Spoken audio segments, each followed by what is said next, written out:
true.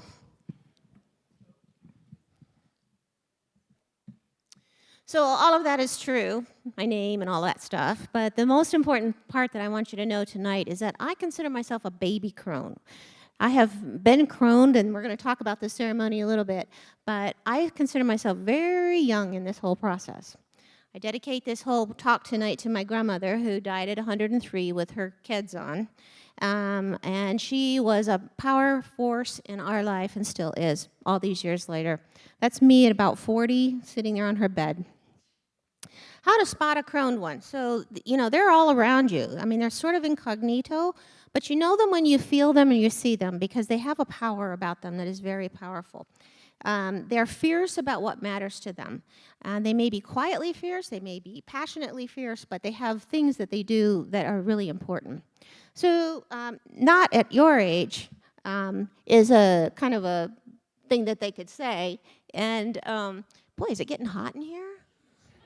Anybody else having a flash?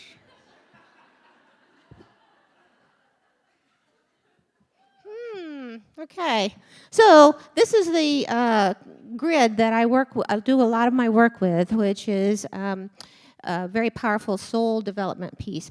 These are the crowning ceremonies. We've done 2 of them now. The first one we did masks about what it looks like to be croned, and the second one we did staffs or walking sticks about our journey. They're very powerful ceremonies, and I did those because no one did it for me. I had to make it up myself.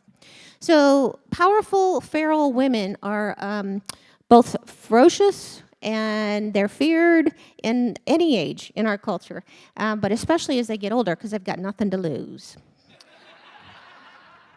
So anybody raise their hands? Anybody raise their hand that don't believe her? I think she's right, and she's not going to move. She has the power behind her as well as the compassion to say, this is where I stand. So I am and you are the sky, and all the rest that happens around us is the weather. If you just remember that one thing from this talk, that's good enough. Isn't she beautiful? So crones spin webs of connection and compassion. We don't start out to change the world. We start out listening to our own hearts and the hearts of those around us. And as we do that, we realize that there's things that need to be done, things that need to be said, things that need to be connected, and we begin to weave. So we also know that all things move in circles, and they move in spirals. And so that's how we think about things, is in spirals and circles. And this is a couple of the workshops that we've done in preparation for the croning ceremonies. So Maxine is not necessarily what you'd call a good crone. She's a bad crone, you know. She's got an attitude. She's nasty. She's full of resistance. But she is a crone, and so we put her on there. So this is the Dalai Lama, who is not a crone. He's an elder.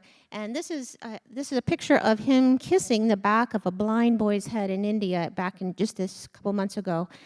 I would give anything to know what he said to that young man, but we'll never know. But I bet that man's changed. Crones and elders, they eventually let go of everything that doesn't speak of peace and beauty and truth. And they stand in that as long as they need to. So here's an elder for sure. He said, play is the highest form of research. And those of us that are croned are moving into that. We know about play. We love to play. We do it with abandonment. I see heads shaking and nodding over there. Some of you know me.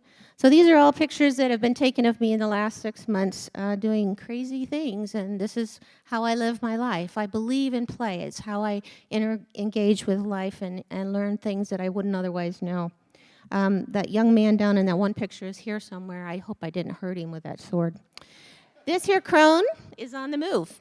So the title of this is Crones and Gathering No Moss. And so I am busily moving into my 60th year here in a couple of years. I'm going to be doing the Camino in Spain and doing lots of other things that are working towards my further betterment. So these I do for 7 generations. These for these precious ones, my grandson, Eden, my granddaughter, Lotus, and for all the unnamed small little furry creatures. See, these are some of the resources that I've used in this talk as well as my life work that I do. Pema Chodron is also one of my gurus and mentors, and she has amazing wisdom to share. So I want you all to know that you are the stuff of the universe as well. You are the stars. You are the sun. And you may not feel that all the time, but if you hang around a crone long enough, you're going to know it. So that's, oh, I forgot. I was going to take these clothes off as I go. So, because I wanted to say, here I am. Stripped down. Stripped down.